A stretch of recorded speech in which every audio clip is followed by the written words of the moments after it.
Well, good afternoon and welcome to Cut to the Chase with Senator Chase. You've tuned into our weekly call-in town hall and radio show. That's right. This is a call-in town hall with your state representative. So feel free to call in. The number here is 804-454-1366, 804-454-1366. You can ask your question right here, right now. I'm State Senator Amanda Chase. I'm your weekly radio show host. I serve you at the state level, and that's not to be confused with the federal level, which meets in D.C., and my office is actually at the state capitol in downtown Richmond. I represent the 11th Senatorial District, which includes all of Amelia, all of Colonial Heights, and most of Chesterfield. I'm also the co-founder of the Transparency Caucus, which worked in a bipartisan, bicameral way to ensure that committee meetings are streamed and recorded to give you all greater access to the actual work of the legislature.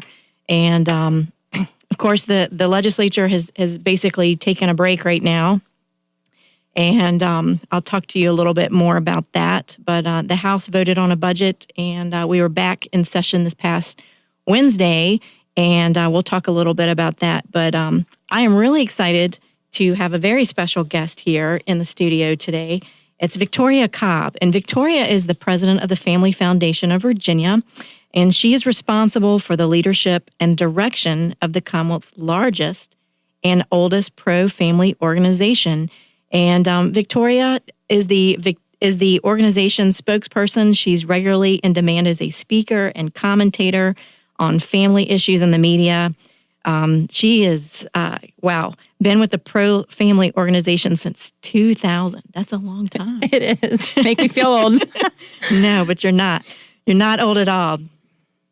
Mainly because I'm older than you are, and I'm still young. So, she is one of my heroes. I look up to her. She's a strong, courageous woman who is a strong woman of faith and has really done a great job, even before I was in office, holding our legislators accountable and making sure that they keep in mind pro-family issues. So let's talk a little bit. Tell the folks a little bit about what you all do with us legislators, keeping us in the loop. Sure. I mean, we realize you guys see sometimes 2,000-3,000 bills in a very short period of time. And so we take those bills, we call them down to what we think are the ones that impact things like life and marriage and religious freedom and constitutional government and parental authority. And we say, how can we help our legislators better understand these issues? Sometimes there are positive bills where we can advance the cause. And sometimes they're bills put in by groups like Equality Virginia and ACLU and Planned Parenthood. And our job is just to kind of flag those and make sure legislators understand the underlying battle that's at hand in our public policy that resonates out to our culture. And I know as a legislator, in looking at all of those pieces of legislation that come through, it's a lot. And unfortunately, we have such a short window of time to adequately look at those. And, we have limited staff. I have one staffer, basically, that helps me. And thankfully, we have some interns that volunteer for us. But we have to do a lot of work in a short period of time with very limited resources. So I personally greatly appreciate the service that the Family Foundation provides as basically education to legislators who these issues are very important to, which they are to me, and I'm unapologetic about that. You can give me some hate mail; I'm fine with that. But I think it's important. Well, we look at it, and we look at it as there's families all across Virginia that care passionately about these things, but they're busy. They're raising their families. They're running their businesses. They can't be standing at the General Assembly telling you how they feel about these issues. But if we can kind of help represent them in those quick moments, because to your point, it's a very condensed period of time that our Senate and our House are looking at these things and having to make really big decisions. And they can't always get the opportunity in those moments to hear from all those, thousands of families and churches that want to make their voice heard on these things. So let's talk about some issues that came up in the General Assembly this session. What would you say were the top 3 or 4 issues that came up this session? Well, I mean, the reality is we had an election in November and it dramatically changed our House of Delegates. And so really, we spent a lot of time, I would say, on what we would call defense. We saw some radical ideas in the General Assembly, ideas that honestly we haven't seen in years. I mean, we've been obviously expecting that, the more and more pro-abortion folks you get into the legislature, the more you're going to battle rolling back all of the amazing pro-life gains that we've had. But I don't know that I I expected to see a bill that said, we want abortion on demand up until the point of birth. And, by the way, let's, throw in some taxpayer funding. I mean, those were the kind of ideas. And those are things that Virginians don't support. I mean, you look at any polling, there's just not a majority that would ever say, let's have elective abortion up until the point of birth. So we had to discard some pretty crazy things. And even on the marriage issues, on just sort of what is a family and this idea that we can take our code and remove all the genders. And, we use it as an example because it's kind of laughable, but the underlying issue is alarming that they tried to remove the word woman after pregnant in the code. There's really no one else that can be pregnant in our perspective. But that just goes to tell you the worldview clash that's happening right in the middle of all this legislation. And so that was kind of what this session was a lot about. And honestly, we're really pleased. I mean, the Senate did a great job discarding all these bills. The House, really on all the abortion bills and all of the sexual orientation additions that were attempted to be made, and the let's pretend that gender is something that isn't in any way connected to your biology. All those bills, they did a great job of saying, no, we're not going to take these radical ideas and alter sort of hundreds of years of history here. It's interesting to me. A lot of times conservatives are labeled as, well, just take the social issues off the table. Stop talking about those. It was not that way. It was the Democrats that were bringing up all the social bills this year, and I called them out on it. Yep, and where were the articles? We're used to seeing in the newspaper about how, it's the far right wing of the Republican Party or whatever they might call it that introduces all these things, and there were all these articles about how terrible that is and how we're, that distracts all of you all from doing, transportation and education, and yet when it's the other side, I didn't see any major newspaper call them out for it. It's frustrating that they don't see the hypocrisy in that. Yeah, it is very one-sided indeed. Well, I want to go ahead and get to something that we were talking about earlier, how the Virginia House approved Medicaid expansion and the Senate were yet to act on that. And I just want to explain that to people. When we were in session on Wednesday, what we were voting on in the Senate were amendments to bills, so the governor's amendments. And there were only 2 bills in the Senate that were actually rejected. Only 2, which is pretty incredible if you take a look at whenever Governor McAuliffe was in office. And in fact, if you compare that to the 120 veto record set by McAuliffe, he described himself as a brick wall against conservative Republican social legislation, including bills meant to curb abortion and gay rights. And Northam had a different approach, which, just to give people a little bit of insight here, now Governor Northam used to be Lieutenant Governor Northam, and his role was to preside over the Senate. And as such, all of us had a relationship, professional relationship with him, and he sought to work more collaboratively with us. So I will say Republicans did not propose our typical hot button issues like we probably would in the House. We recognized that you have a Democratic governor. And I know for me personally as a legislator, I said I'm going to focus my energy and my efforts on bipartisan legislation because I know he's going to veto it. So let's focus our energies. But when I saw the number of social legislation that came before the committee that I serve on, the Senate Health and Education, I was just dumbfounded at the number of bills that came before us that we had to deal with. And anyway, so going back to the veto session, I'm going to talk a little bit about that. Republicans were unable to override the 2/3 supermajority needed in both chambers to override Northam's veto. So I'll tell you that up front. Among the bills Northam vetoed, there was a measure aimed at preventing the establishment of sanctuary cities. And I know we hear a lot about sanctuary cities. Is Chesterfield one? I've heard that before. Are there any in Virginia? We know what's going on there.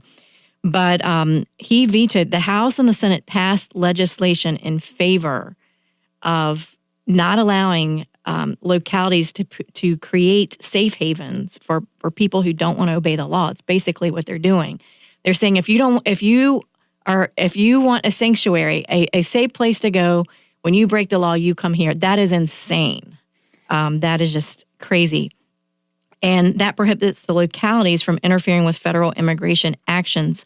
Northam actually said that it would require Virginia cities and towns to shoulder the burden of enforcing federal immigration law, which I don't agree with, either by deputizing local police or by holding undocumented inmates in local lockups. Now, basically what he's doing is he's giving cover to sanctuary cities, which we don't agree with. So he vetoed that one.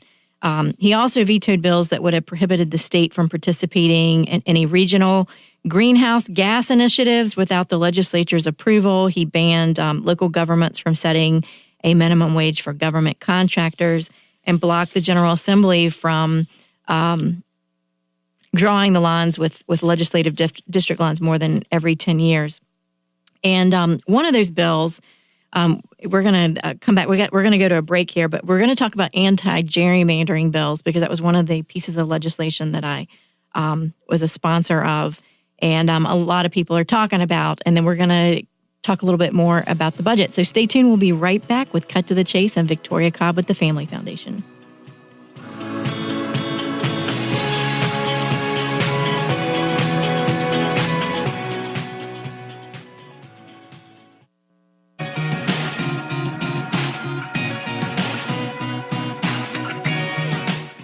804-454-1366, 804-454-1366. We will answer your phone calls here on Cut to the Chase with Senator Chase. This is our weekly call-in town hall and radio show. I'm State Senator Amanda Chase, your weekly host, with the president of the Family Foundation of Virginia, Victoria Cobb. And so right before the break, we were talking about some of the governor's amendments that unfriendly amendments to bills, and that simply requires a simple majority. And let me tell you about an anti-gerrymandering bill.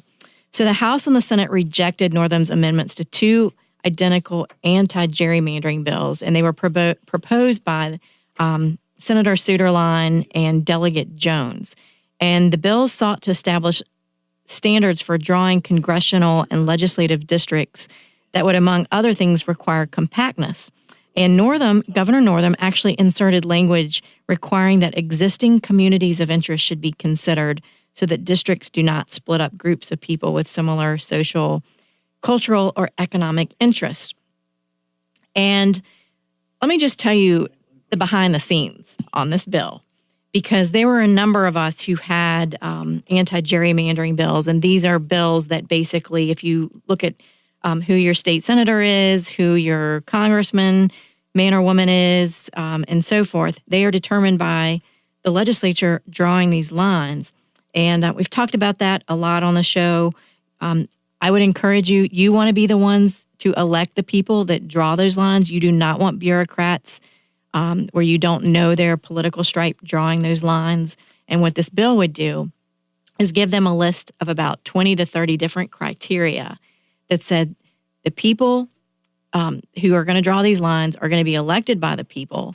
They're going to draw the lines using these criteria, and it was Republicans that pushed that forward. You know, I remember seeing Virginia 21 and other groups holding up these pictures of different delegate and senator districts, congressional districts as well, saying, "Look at these lines, how they were drawn, and look at this." This district looks like a toilet bowl. I think that's what they call Delegate Jimmy Massey's district. This one has finger tendrils, going all the way through this way and that. And so the Republicans were actually championing it and actually passed that bill in the House and the Senate. And the governor's amendments were redundant, actually, because the Federal Voting Rights Act of 1965 requires whoever is drawing those lines to ensure that minorities are protected in these special groups of people. And so it was a political move, in my opinion, by the Democrats to say they didn't want to give Republicans credit for this. So they thought, we're going to put these amendments in here, and if they vote against it, because they knew if we voted for these amendments, we would end up like Florida, being tied up in endless courts, and it would be 7 or 8 years before the General Assembly could even draw those lines. So anyway, those bills were passed by for the day, or the amendments were passed by for the day, and so essentially they are no longer alive. And the bill, the governor is going to go before the governor, and he's going to have to be the one to sign off on whether he's going to support gerrymandering or not. He would be wise to sign off on this bill, since Democrats were saying that this was such an issue for them. Republicans fixed it. And I think if we're truly trying to reach across the aisle, then I think it's good to go ahead and sign this bill, and I'm hopeful that he will. I am going to go ahead and go to Ann from Colonial Heights, who has a comment about some of the abortion bills. Ann, are you there? Hi. How are you, Ann? Thanks for calling in. We're good, and I want to say hi to Victoria. We went to Family Advocacy Day, and that was great. Wonderful, thank you. But I wanted to talk about the one Senate bill, Senator McClellan's bill, about abortion for rape and incest. And you had good things that you said, and Victoria also spoke about it. But I want to say the one thing that got me about this bill was how the people who perpetrated crimes, if I'm not mistaken, rape and incest are criminal offenses. Mm-hmm. And these people would not be identified in any way. And it was just really interesting. I thought, here they worry about, homeschoolers, just put that there, because we may have a battle next year, we don't know. But worry about homeschoolers, we may not be educating our children, but yet over here, we have people committing rape or incest, and they don't want to make the victims revisit this. But these are criminals. You might be sending a young girl back to her home to have this act committed against her again. It was just a very spiritually low day in that meeting.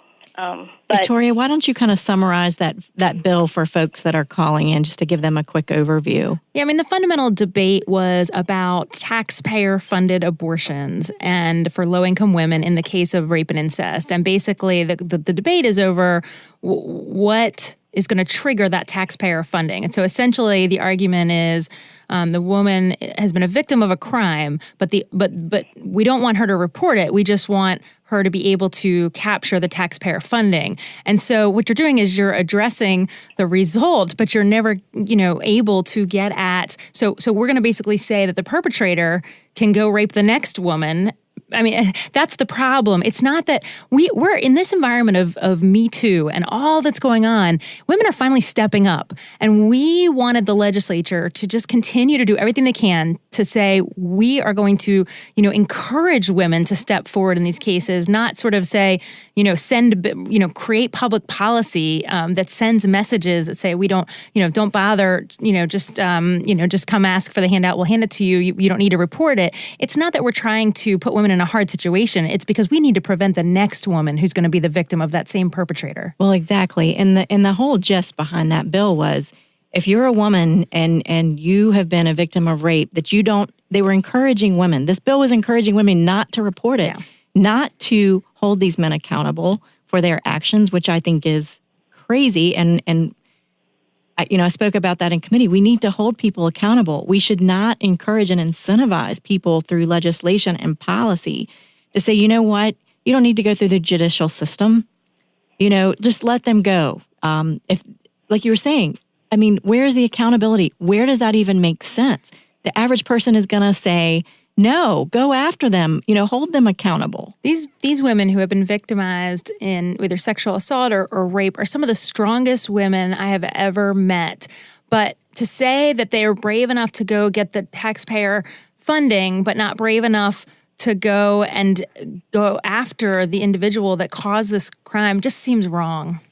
Well, and I think it's also, that was a political bill that basically was looking for a way that women could get an abortion right at the taxpayer's dime. So you, the taxpayer, would have a no excuse reason to have everyone else to pay for your abortion. And I'm all about personal responsibility. We certainly had great concern that the law would be abused, that the wrong people in positions of power could allow a lot of abortion at the hands of the taxpayer. So that was a concern.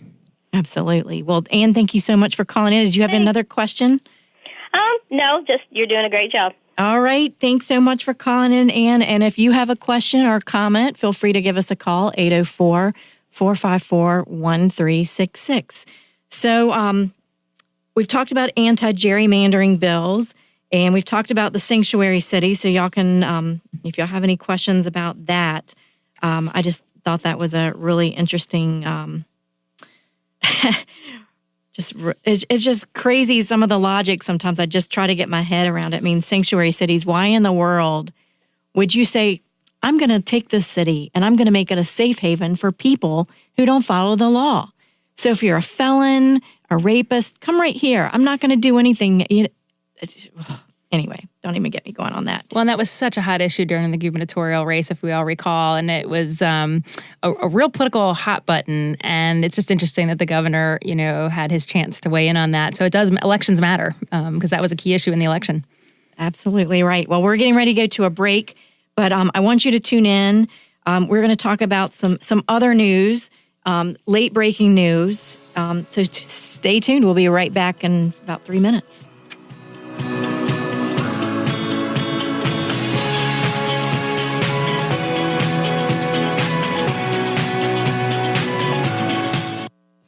Lately, I've been losing sleep, dreaming about the things that we. Well, I'm really glad you guys are listening in right now. I know a lot of you are probably losing sleep. Maybe you're not, but you should be if you really knew what was going on right now with the state budget.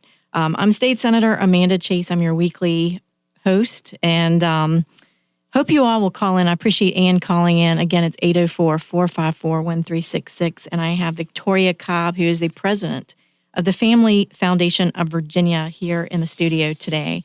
And I really want to hone in now on on Medicaid expansion. And I know I talk about that every day, but that's what we're dealing with. I mean, that is the main issue in the General Assembly. And when we left in the Senate, we did not have a budget before us. In fact, we got the budget from the House that they approved. The House approved its $115 billion 2-year spending plan. And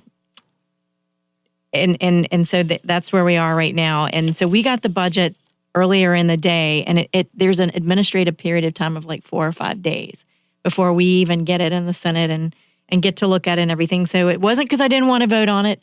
I didn't have it before me to vote on it. And I will tell you right now, the budget would accept federal dollars to extend Medicaid, which you all know I do not support. And the new budget, they say, tightens a requirement that able-bodied Medicaid recipients seek jobs or job training, and it kicks them out of the program if they fail to do so for 3 consecutive months. And it also sets aside some funds to help recipients comply with that requirement, and then finally creates high-risk insurance pools to help bring down the cost of private insurance. And those changes were aimed at making the deal more palatable to Senate Republicans, 2 of which have already said they would consider changing their votes. But let me tell you something. This is a work suggestion. It only requires the House to apply for the waiver. It doesn't say they have to secure it. That's a big deal. So, basically it's really not much different than full-blown Medicaid expansion. It is a work suggestion, and I know Senator Hanger is not for that, right? And I know that he's not a huge fan of the hospital tax that is in there to fund the 10% of the federal government's supposed to pay the 90%. Although we hear from the federal government and Mick Mulvaney and others that the Trump administration is no longer going to provide that similar funding, which is why the House said they were going to put a kill switch in there, which I find very interesting because with CHIP, when we found out the funding for that was going to go away, what did people do? They freaked out and they were like, now the state is going to have to pay for this. We love you all as elected officials, but we have never seen an elected body take away an entitlement for any reason, regardless of what it does to the funding and the financial situation, because it's just unpopular. And It's hard to get votes when you're making that level of an unpopular decision. So the kill switch is a nice theory. It's not a reality. That's exactly right. So even though we have a GOP-controlled House, and they had resisted Medicaid expansion for the past 4 years. You remember what happened on November. And it changed because we left the Republicans with a narrow, in the House, 51-49 majority. And, there is thought in the House that was a referendum that people favored Medicaid expansion. I personally don't agree with that. I think there's some confusion there. I think it was a referendum and people did not like Trump's tweeting and, different things like that. I don't think it was a referendum. I think they're misreading that. But there were a leading number of Republicans that have changed their position, especially in the southwest part of the state, which is struggling economically. So the Tuesday's budget passed in the House on a vote of 67 to 33. That's slightly narrower than the vote during the regular session because Delegate Sam Rasool of Democrat from Roanoke switched to a no vote in protest of the tighter work requirements. And then on Wednesday, we talked about this, the legislature reconvened for its veto session, taking up the governor's vetoes as well as his amendments to legislation.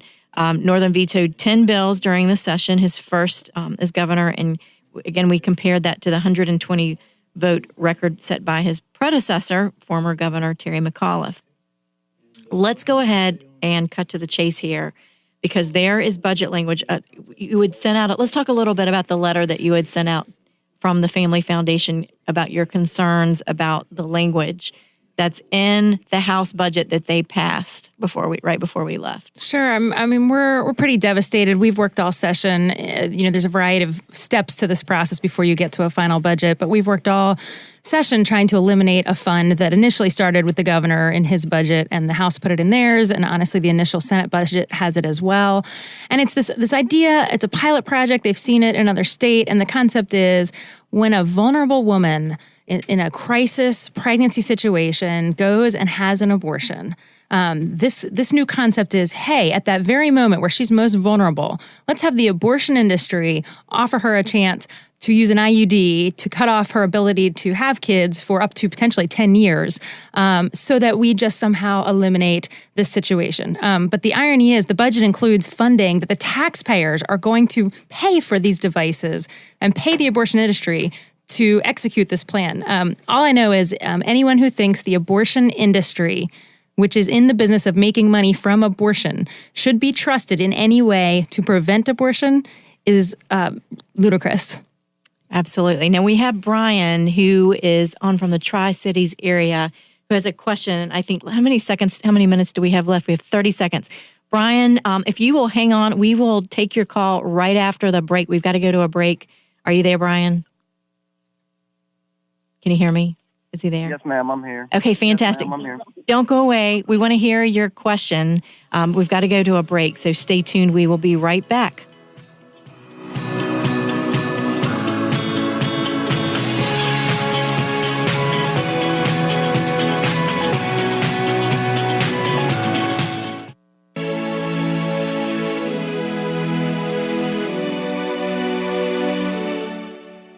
Welcome back to Cut to the Chase with Senator Chase. This is our weekly call-in town hall and radio show. I'm State Senator Amanda Chase, and here in the studio today, I have Victoria Cobb, who is the president of the Family Foundation of Virginia. And before the break, we had Brian, who had a question about HB 502 Medicaid expansion from the Tri-Cities. Yeah, Amanda, really it wasn't a question. I just wanted to thank you for your leadership and your comments on that in the recent past, such a strong message towards the Republican Party in general. And also I want to comment to my extreme disappointment to some out there that decided to go turncoat on that, in particular Kirk Cox, Delegate Ingram, and some of the other ones in the area. I really feel that they put them in a position now to be primaried at this point. I think that it's hard to lose ground in the Republican Party and the eye-to-eye contact with the conservatives and the constitutionalists when you've come out and you basically push Kirk Cox care through the House. I can't speak highly for Kirk Cox after this. I really think that he has aligned himself for failure coming up. Well, Speaker Cox is a dear friend of mine, and we have spoken on this issue, and I certainly understand your frustration because I've shared it with him personally, and he has been such a leader for conservatives for so many years, and and looking out for him. I know one of the things that I said was, your base who got you into office, they are expecting you to vote against Medicaid expansion because that's what you've run on for all these years. And to change from that policy position leaves a lot of people flat-footed. And I'll tell you something, that is sad for me is that, the trouble with the Republican Party right now, and I've been very vocal about this, I said it on the show last week, is we have the Republican creed that if you run as an R, we're supposed to use that as our mission statement. And on there it says, that we're for less government. And if you say you're going to run on the Republican platform, and in my opinion, Medicaid expansion is expanding government, it is in contradiction to what that Republican creed says. So we can argue all day long about Medicaid expansion, but if it's not what you ran on, if you ran on, I'm going to oppose Medicaid expansion, I think the voters have a hard time with that. And my frustration is that now I have to raise more money to convince people that I'm not a turncoat Republican and that I'm actually a Republican that adheres to that creed. And so it hurts all of us with an R by our name. And Brian, thank you for sharing your thoughts on that. Yes, ma'am. Well, I think more people are paying attention to it than possibly Kirk Cox is noticing, but that was a bad move. Yeah, I wish that he had made, a different decision on that, and maybe he can call in and clarify his position, and maybe folks will understand better. I've invited last week and again today, so I know he's on the Lee Brothers a little bit earlier today, and he's certainly been very open. When I've asked to speak with him, he's not run away, which I appreciate. He's been very open and honest, so I do give him that and appreciate that. So thank you for calling in, Brian. So let's talk about the letter that you sent out. The good news is you said that when the House of Delegates reconvened, they voted against adding sexual orientation to the state's non-discrimination hiring policy, and they added restrictions to the circumstances in which the state would pay for abortions, which are good things.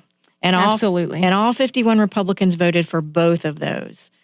But the bad news, tell us the bad news. Tell us what you're really upset about. Yeah, it's just stunning to us that we can have both a House and a Senate that are full of people who have said they are pro-life, who make statements, who have voted in the past to be pro-life, but that somehow we now, for the first time ever, have this pilot project. In the House, it's going to be $6 million. The original Senate budget was closer to 11, and I don't know what the final conference committee report budget will look like, but it's a lot of money. We know that in the abortion industry, money is fungible. So we know that we might want to claim it's just for contraception, which I would argue is still not a core function of government to hand out money for, but we can argue it's just for that. But the reality is it supplements their abortion practice. And, I'd like to tell folks, these are to the same groups. Planned Parenthood just made a major announcement about how much money they're going to pour into political races. So instead of making their donors pay for this contraception that they theoretically think is so important, their donors are now freed up to give more money to the political side of Planned Parenthood. It may not technically all go in the exact same buckets, but it's the same cause, the same motivation. The number one desire is abortion, and it is to take out all legislators that disagree with that. And so it's stunning to me that we would play any kind of game to do anything to allow funds to head in that direction. And more than that, these women are vulnerable. They are in one of the toughest moments of their lives. And that's when you're going to hit them with the abortion industry asking them the question, well, do you really think you're worthwhile? Do you really think you can handle having another child? Is your life worthwhile? You're in this mess right now. Think about what those conversations are. Now imagine if the legislature instead said, hey, we want to help the same population of women, but let's help it through pregnancy resource centers who actually support women, support the baby. Think about the whole woman, not just making sure she doesn't get pregnant again. It's such a bigger, when people get into that situation, that is not a one decision bad moment in most cases. We have a lot of help we need to bring to this woman in a holistic way. And we can be sure Planned Parenthood is not the entity to deliver that help. Well, and I know from experience, and I have friends that have had abortions. We all have. And what do they talk about? They talk about depression. They talk about the psychological effects of when they realize, after they start having kids and they realize, I have ended a life. And the psychological consequences associated with that. It is not. And I think men are trying to be compassionate and they're trying to say, well, it's a woman's choice. It's her right. But what you're not realizing, what they're not realizing at that point, in the heat of that moment, and there was a bill that the Democrats had put in to eliminate a 24-hour waiting period. We want to use that time to, but if we want to empower women with more information and more education before they make that decision, then why would you want to try to eliminate a 24-hour waiting period to give them the opportunity to think about the lifelong consequences? Many, many women report that they would love to have carried through that pregnancy if they just had some support. If somebody had said, yes, you can be a student and have this child, and we will wrap ourselves around you and help you. Yes, you can have your career. This is not life-ending. This is life-giving. But instead of our public policy supporting that, our public policy is going to say, actually, let's fund the abortion industry to pretend to help you. That is tragic for women. And I just hope that we can get this thing resolved in that final budget. The Senate's still going to have a time to take a crack at it. The conferees will get another shot. I mean, there's lots of steps on this. But folks need to be in the ears of their legislators just saying, this is not the Virginia way. This is not how we do things in our Commonwealth. We've been faithful to these women in so many other ways. We're not going to hand them over to the abortion industry and say, oh, yeah, keep helping because you're doing such a great job so far. That's exactly right. And, one of the things that I want to talk about is there are alternatives. A lot of people are saying, well, what if they're in a situation and they can't afford the child or what have you? A lot of these women, if they knew that there was a resource that could help them take care of the baby or, adoption services, those types of things, there are organizations out there that will help them to do that. And then they don't have to suffer those long-term, lifelong psychological And the General Assembly did a few really good things on adoption this year to try to make it easier. I mean, we're working on, in every way possible, making adoption an easier, better option, both on the mother who has to make that hard decision and also on the adoptive parent. So we're working on the same issue, but from a life-giving perspective. And we know there were 32 House delegates that voted against this budget that understood the severity of this issue.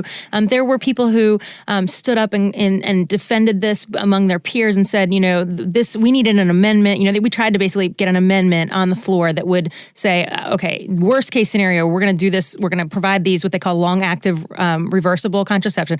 Worst case, we're going to provide this, but let's at least make sure it's not given by any of the abortion facilities. Let's give it to the federally funded health center, the qualified health centers. There's 135 of those. They reach the same population. So there were people who were trying to do the right thing. But unfortunately, as we mentioned, elections have consequences. We have 51 total, and we couldn't get all the Republicans on board. But in a place where it seems like every Republican is out there saying they're pro-life, and they're all showing up at their Pregnancy Resource Center banquets, they're partnering with these kind of groups. We should have had 51, and we should have been able to get that done. It's disappointing. So we want to bring that awareness to you because my frustration has been that, you have people who have traditionally been conservative legislators and have, led their constituency to believe that, yet their votes conflict with what they are promoting that they are. So we want to bring that to your attention. Just very disappointing. And I mean, I've always said, run on what be who you said you are. Don't be disingenuous. Absolutely. Stand on that. So listen, we'll be right back. Cut to the chase with Senator Chase.